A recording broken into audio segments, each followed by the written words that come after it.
नमस्कार, मी सी कृष्णा बोरसाटे. प्रथमतः तुम्हा सर्व ज्वेलरी व्यावसायिकांचे मी आभार व्यक्त करतो की ह्या 30 डेज चॅलेंज हा नवीन कन्सेप्ट आहे, ज्याच्यामध्ये ज्वेलरी व्यावसायिकांना ज्वेलरी रिलेटेड जे कायदे आहेत, म्हणजे जे हॉलमार्किंग असेल, अनरेग्युलेटरी डिपॉझिटरी स्कीम असेल किंवा PMLA, income tax and GST तर सर्वसाधारणतः आहेतच. ह्या सगळ्या कायद्यांचे परिपूर्ण आपल्या बिझनेसला अनुसरून जो कायदा कशा पद्धतीने ॲप्लिकेबल होतो आणि कसं त्याला हँडल करायचं, ह्या गोष्टीला मी सुरुवात केलेली. आजचा हा 4था दिवस. 4थ्या दिवसात मागच्या 2 ते 3 दिवसामध्ये आपण साधारणतः बुक्स ऑफ अकाउंट्स म्हणजे डॉक्युमेंट आणि स्टॉक ज्याच्यामध्ये मोडीचं हे आपण महत्त्व जाणून घेतलं. काल डॉक्युमेंटरी काय महत्त्वाचं हे जाणून घेतलं. आजपासून खऱ्या अर्थाने आपण ज्वेलरी इंडस्ट्रीजमधील जे कायदे आहेत त्या रिलेटेड डिस्कशनला सुरुवात करणार आहे, ज्याच्यात अलाइड लॉज म्हणजे हॉलमार्किंग असेल, PMLA असेल, अनरेग्युलेटरी डिपॉझिटरी स्कीम ॲक्ट असेल, ह्या सावकारकी असेल, हे अलाइड लॉज जे ज्वेलरी इंडस्ट्रीला अटॅच आहेत ते पहिला बघतोय आपण, ज्याच्यामध्ये आजचा हा कन्सेप्ट आहे हॉलमार्किंग किंवा आजपासून पुढचे 4 दिवस आपण हॉलमार्किंगवरती इन डिटेल डिस्कशन करणार आहे. व्हिडिओच्या आधी मला तुम्हाला सर्वांना एक विनंती आहे की आमच्या ह्या यूट्यूब चॅनलला नक्की सबस्क्राईब करा, जेणेकरून पुढचे जे 30 दिवसाचे चॅलेंजचे अपडेट आहेत ते नक्की तुमच्यापर्यंत पोहोचतील इझिली. तर आज हॉलमार्किंग हा कन्सेप्ट किंवा हॉलमार्किंगबाबत जर चर्चा करायची झाली तर एकदम वाईड लेवलवरती आहे. म्हणजे बरेचशाच कस्टमरांना किंवा ज्वेलरी व्यावसायिकांना ह्या रिलेटेड खूप शंका किंवा प्रश्न आहेत की बाबा हॉलमार्किंग आणि HUID याच्यामध्ये डिफरन्स काय? इथूनच सुरुवात करावी लागते. कधी कधी मला सांगावं लागतं की बाबा hallmarking is equal to HUID. आता HUID म्हणजेच हॉलमार्किंग आहे. इथंपर्यंत मला खोल लेवलवरती जाऊन सांगावं लागतं, कारण काही अनपेक्षितरित्या मार्केटमध्ये जे कन्सेप्ट आहेत हॉलमार्किंग आणि HUIDच्या रिलेटेड, त्यामुळे कन्फ्युजन इतके आहेत की जे सर्वसामान्य मिडल किंवा स्मॉल मीडियम ज्वेलर्स आहेत त्यांच्यामध्ये शंका असणं साहजिकच आहे. ह्या सगळ्या शंकावर प्रश्नांना उत्तर म्हणून पुढचे 4 दिवस आपण हॉलमार्किंग ह्या कन्सेप्टवरती आपण व्हिडिओज तयार करणार आहोत. तर 16 जून 2021ला हा हॉलमार्किंगचा कायदा आपल्यासमोर आला, सक्तीचा झाला. पण काही देशातील संस्था असतील, असोसिएशन असतील, त्यांनी त्याला विरोध केला. त्याच्यानंतर 31 ऑगस्ट 2021पर्यंत त्याची मुभा वाढवण्यात आली सक्तीची.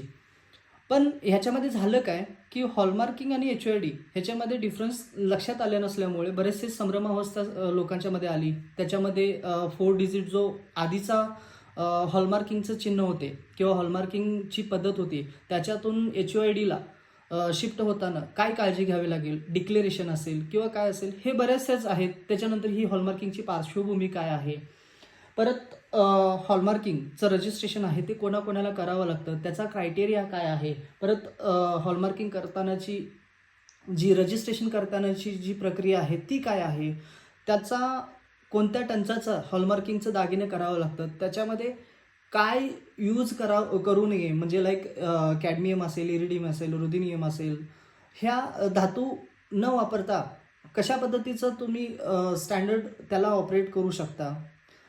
त्याला हॉलमार्किंगचं रजिस्ट्रेशन केल्यानंतर ज्यावेळेला HUIDला आपण पाठवतोय त्यावेळेला कोणते स्टँडर्ड्स आहेत जे BISनं ॲप्लिकेबल केले, ते कशा पद्धतीनं फॉलो करायचे, असे बरेचसेच प्रश्न माझ्यासमोर मांडले जातात.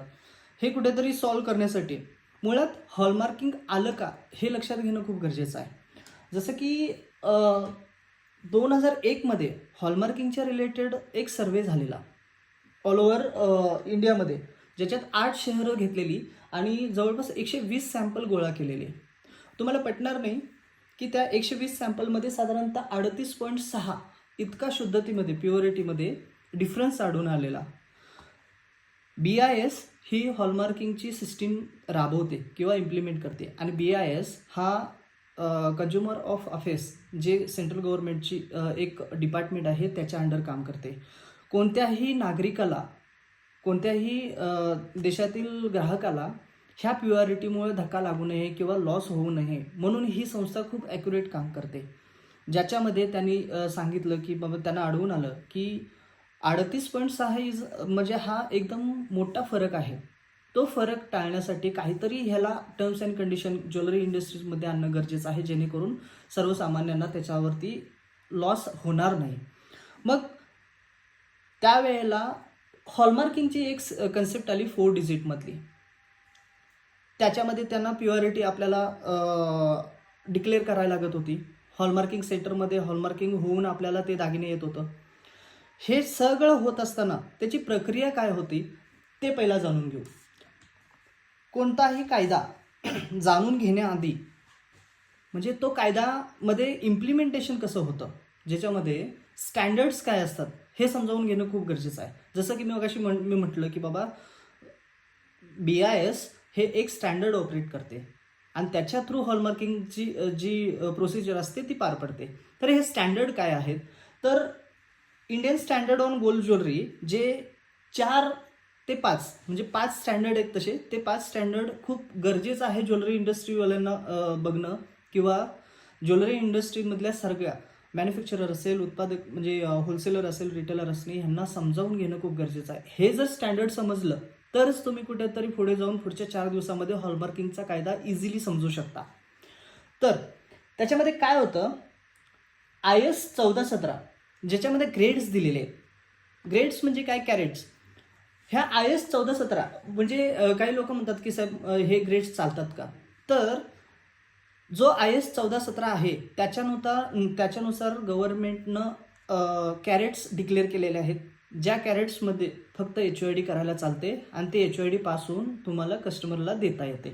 ज्याच्यामध्ये 14 कॅरेट असेल, 18 कॅरेट असेल, 20 कॅरेट असेल, 22 कॅरेट असेल, 23 असेल, 24 KS आणि 24 KF हे कॅरेट्स तुम्हाला HOID करून सेल करायला चालतात. 24 KS आणि 24 KF मध्ये मला सांगायला आवडेल, 24 KS म्हणजे 9950 आणि 24 KF म्हणजे 49. तर ह्याच्यामध्ये बऱ्याचशाच लोकांची संभ्रमावस्था आहे की बाबा हे आपण HOID करू शकतो की नाही. तर हे मी मगाशी जे ग्रेड सांगितले ते 100% आपण हॉलमार्किंग म्हणजे HOID करून कस्टमरला देऊ शकतोय. तर 1417 IS झालं, ज्याच्यामध्ये कॅरेट डिक्लेअर केलेले आहेत.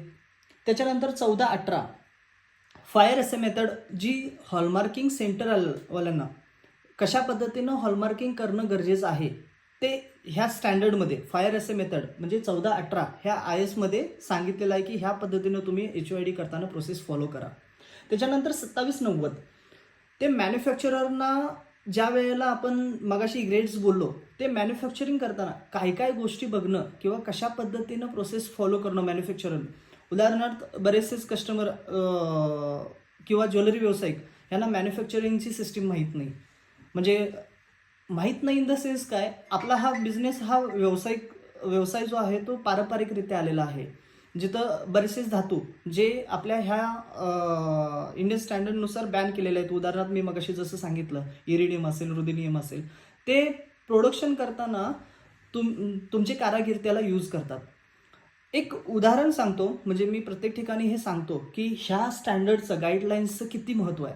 समजा जर तुम्ही एक 100 ग्रॅमची ऑर्डर जॉब वर्करला, कारागीरला, बंगाल्याला दिलेली आहे, त्याने काय केला, झुबे असतील समजा एक 3-4 ग्रॅमचे आणि त्याने 100 ग्रॅमचे तुम्हाला तयार करून दिला एक ऑर्डर, आणि त्याच्यामध्ये चुकून कधी तरी गफलत होऊ शकते की त्यानं एक चेंज केला आणि ज्याच्यामध्ये त्यानं जे बॅन केलेले धातू आहेत तेच बॅन केलेले धातू यूज केले, आणि दुर्दैवानं तो लॉट ज्या वेळेला हॉलमार्किंग सेंटरकडे जातो आणि तीच पीस उचललं जातं आणि त्याच्यामध्ये लक्षात येतं हॉलमार्किंग सेंटरला की बाबा ह्या पद्धतीनं किंवा प्युअरिटीमध्ये अडचण आहे, तर तो पूर्ण लॉट रिजेक्ट होतो आणि तुम्हाला त्याचा भुर्दंड बसतो, लॉस होतो.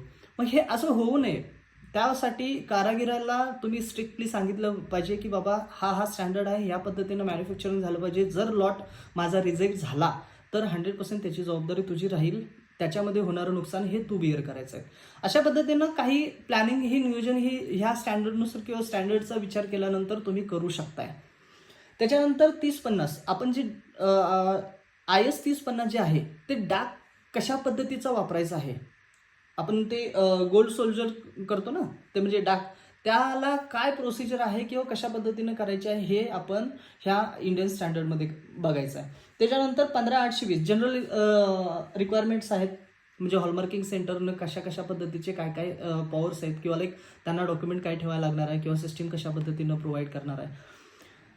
बरेचसेच प्रश्न आहेत जे आपल्याला हॉलमार्किंगचा कायदा बघताना इन डिटेलमध्ये बघणं गरजेचं आहे.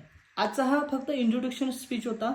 उद्यापासून हॉलमार्किंगचा जो कायदा आहे तो इन डिटेल एक एक, जसं मी आता हे स्टँडर्ड बघितलं, एक स्टँडर्ड उचलून कशा पद्धतीने इम्प्लिमेंट करता येईल हे उद्या स्टँडर्ड आपण इन डिटेलमध्ये बघू. त्याच्यानंतर प्रोडक्शन केल्यानंतर कसे इनवर्ड्स घ्यायचे आणि त्याला बुक्स ऑफ अकाउंट्समध्ये कशा पद्धतीनं इम्प्लिमेंट करायचं ते बघू. जर नोंदणीकरण प्रक्रिया म्हणजे लाईक रजिस्ट्रेशन कोणाला करावं लागतं, ज्याच्यामध्ये 40 लाखाचं उलाढालीचा जो अजून कन्सेप्ट लोकांना कळत नाही आहे, म्हणजे 40 लाख रुपये ची लिमिट कशा पद्धतीने आहे. जीएसटी आणि हॉलमार्किंगचा, म्हणजे जीएसटी असेल तर हॉलमार्किंग लागणारच. जर 40 लाखाच्या ह्या लिमिटमुळे जीएसटी आणि हॉलमार्किंगमध्ये संभ्रमावस्था पण आहे, हे पण आपण क्लिअर करण्याचा प्रयत्न करू. त्याच्यानंतर एक महत्त्वाची गोष्ट आहे की 40 लाखाच्या आत असेल तर तुम्हाला HOID आणि विदाऊट HOID दोन्हीही ठेवायला चालतं का. परत 2 ग्रॅमच्या आतला असेल तर त्याला काय इम्प्लिमेंटेशन करायला लागेल. हे असे बरेचसेच प्रश्न इथून पुढच्या 3 व्हिडिओमध्ये आपण नक्की बघू, इन डिटेलमध्ये बघू. आजच्या दिवसापुरतं इतकंच इंट्रोडक्शन स्पीच, कारण मला बऱ्याचशाच लोकांचं ह्या हॉलमार्किंगवरती प्रश्न किंवा शंका घ्यायच्या आहेत. तुम्ही ह्या व्हिडिओच्या कॅप्शनमध्ये तुम्हाला एक व्हॉट्सअपचं चॅनल दिलेलं आहे किंवा माझा नंबर दिलेला आहे, ज्याच्यामध्ये हॉलमार्किंग रिलेटेड जे काही शंका असतील तुम्ही आम्हाला सांगा, ज्याच्याकरून आम्ही मॅक्झिमम ते तुमचे प्रश्न आणि क्वेश्चन्स आहेत ते त्या नेक्स्ट व्हिडिओमध्ये त्या डिपार्टमेंटमध्ये मर्ज करून तुम्हाला त्याचे सॅटिस्फाईड उत्तर देण्याचा पूर्णपणे प्रयत्न करू.